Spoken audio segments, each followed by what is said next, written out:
I used to be hot shit. I had many friends, both at school and outside, and random people would talk to me on the street. This was probably because I was very sociable and open, but mostly because I was pretty. Mostly my hair, though, which was long and very wavy. People liked my looks, even though it took me a while to notice. So why am I bragging about my status as a teenager? Because this happened. You see, even though I had a lot of hair, I didn't really care for it well. I used to dye it brown when I was bored with it, and I did a lot of blow drying because it was too heavy to get dry. Eventually, these things began to take its toll on my hair. At first, I didn't really notice, but soon I was surprised how easy it was to manage. I didn't really do anything with it, though. I thought I had so much hair that I could take it. It seems so stupid now. Eventually, though, I could no longer ignore it. I no longer had the courage to measure my ponytail. I could clearly see my scalp through my hairline, and I had to cut it to avoid the bottom from becoming too thin. I never had it so short before, which resulted in strange looks from my friends. When they asked about it, I just said I was trying something new, though they probably knew better. After a while, I started getting desperate. People whom I considered friends would no longer talk to me, and even my close friends started acting uncomfortable around me. I started looking for cures. First, I saw an ad for extensions. I was enthusiastic, at least before I read those damage your hair even more. So I went and ordered a couple of shampoos which supposedly made your hair grow back, but none of them worked. They only made the remaining strands wider for a day or so. By this point, I was on the edge. I distinctly remember the day when I discovered my bald spots in the mirror. I stayed up the entire night, crying and trying not to make my family notice. It made me a prisoner in my own body. Eventually, I had to wear an awkward cap to prevent people from seeing my scalp. By now, I would do anything to get my long, wavy hair back. I was still browsing products on eBay daily, hoping to find something that would have enough good reviews to give it a try. After all, what options did I have? After clicking away another hair thickening building fibers hair loss concealer spray thickener, I saw a product called Azazel's Blessing. Given that its name was not some random arrangement of keywords and caps like the other products, I decided to click the link and see what exactly it was. In all respects, it looked like a shampoo bottle, with art of apples as decoration, but a couple things were just, well, off about it. For one, the seller's name wasn't a firm or something, it was just Morgan. Just like that. The name Azazel's Blessing was rather strange as well. And it wasn't Azazel's Blessing hair thickening oil either, just Azazel's Blessing. The description just said, "Free yourself from the chains of shame." Seems legit. I was about to click it away when I saw the reviews were almost universally positive. I hesitated, then I checked the accounts, but they were not proxies or anything. People really liked this product. After some thought, I decided to give it a try. I had no other options left, after all, and it was only $15, which was surprisingly cheap for this kind of product. A week or so later on Friday evening, the Blessing arrived in a package. The bottle looked just like I had seen it online, which was a good sign, I guess. The text on the bottle said, "Softly apply to the head." Fair enough. That night, I used the Blessing for the first time during the showering. When I applied the oil, trying to avoid the bald spots, I felt this strange sensation. It's hard to describe, but it just felt great, like some terrible pain or itch being relieved. The next morning, I felt and looked a lot better, and to my surprise, the bald spots looked a lot smaller.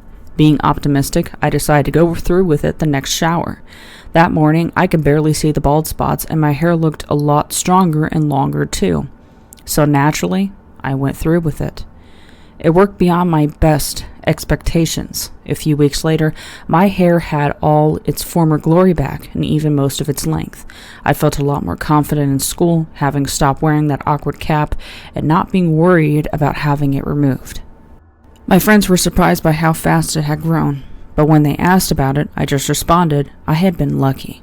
I kept the product secret instinctively, and honestly, I just like seeing their confused looks after they had been talking behind my back for so long.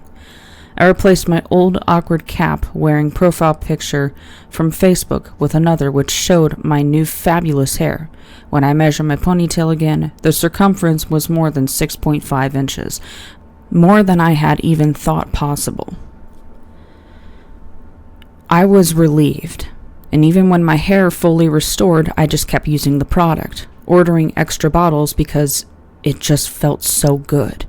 I mailed Morgan about the result of the oil, and he said he was happy to help girls like me out. When I asked him about some personal details, he just said he lived in Hinnom, which is somewhere in northern Israel, I believe. I live near Jerusalem myself. He was vague about everything else, but I didn't mind. Eventually, I started dating the boy that I had a crush on for years, but whom I didn't have the courage to talk to wearing that awkward cap. We saw The Life of Pi together in theaters, and it just clicked. I didn't know if he was just after my body, and back then I didn't care either. He was not very pushy about it anyways. I felt like I was the happiest girl in the world. Until I forgot to use the product one day. My white pillow was gray when I woke up from all the black hair that had fallen out. I panicked, and I noticed that I shed a lot of hair the entire day. But then I applied the oil the next evening, and in the morning my hair was shining healthy again. I was relieved, but also anxious, because I suspected that what happened when the product wasn't available anymore. Thankfully, my boyfriend didn't seem to notice the incident, and when I told him, he said I still looked amazing and started playing with my hair. I loved that feeling. It just felt like I meant something to someone. As I mentioned before, I was still mailing Morgan sometimes. One time I asked him where he got the product. He didn't answer the question. Instead, he sent this. Hey, Naomi. This is not my real name. I don't want to reveal it on here. Can you do something for me? The oil is hard to get, especially around these parts. I'd appreciate if you did something in return, since I've been shipping the product to you for such a low price so long. You see, my community has a problem with hawks catching our animals. When your next order arrives, it will contain rat poison that you have to put in the stream where the hawks drink. It would relieve my place of an awful burden. If you don't, I'm afraid I can no longer continue to ship the product to you. Morgan. Needless to say, all of this crap came completely unexpected, and it made little sense. What domestic animals get caught by hawks? Do they keep masses of mice or something? And therefore I decided that I wouldn't partake in this unnecessary animal cruelty. When the box arrived, I half expected that the rat poison would not be in there, but it was, so I threw it in the trash and mailed Morgan what I had done exactly as he had told. Problem solved, right? Wrong. A week later, I received another reply from Morgan. Naomi, I'm afraid I have to stop shipping the oil. I thought you were better than this. Throwing in the damn waste deposit. My brethren suffer every day because of these twisted birds. I'll give you one last chance. If you want to keep your pretty hair, you better listen to me. So I did. I didn't want to go back to wearing that awkward cap. I didn't want to lose my friends and status again. I didn't want my boyfriend to look at me with that gaze that means, what the hell happened to her? I knew it was all shady, but please, you have to understand what was going on back then. From then on, I was his. Cheating him again was no option, because apparently he knew everything that was going on, which made me feel really uneasy. When I asked him about it, politely of course, I didn't want to screw him over again. He simply replied that he had his sources, which didn't sound comforting at all. After some time, he came up with new tasks, which made equally little sense. I had to release goats from fields and farms, spray text in Hebrew at certain places with graffiti, release and progress, if you really want to know, and destroy certain decorative statues belonging to people. I felt increasingly more guilt when I was using the oil, but I told myself I had no choice, that to stop using the oil would be a social death sentence. Eventually he commanded me to burn down a supermarket in a neighboring town, which I did. I'm not going to tell you where it was, but I want you to know that I regret it from the bottom of my heart. I was an idiot who only cared about looks and status and didn't have the guts to resist blackmail such as this. I just brought a lighter and gasoline, poured it over the roof, and hurried away as the place burned to the ground. The next day, I was still not quite over it, and I refused to talk to anyone and shut myself in my room filled with guilt and shame. This had to stop.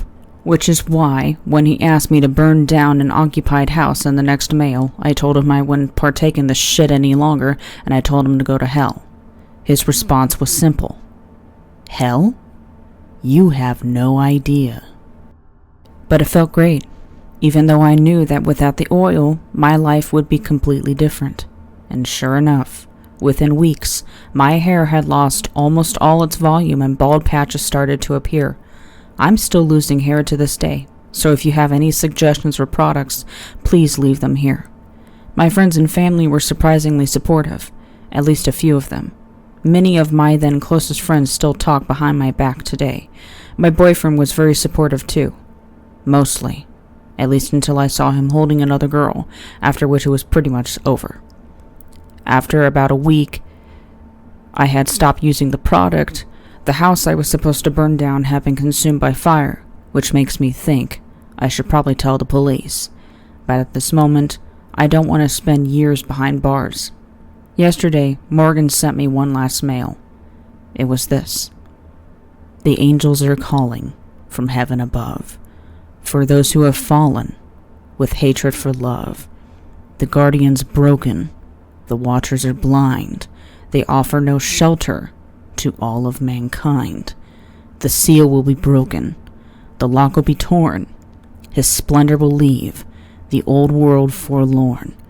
So brethren, show mirth. Your payment is due. When he walks the earth, the world will rise anew. Amen.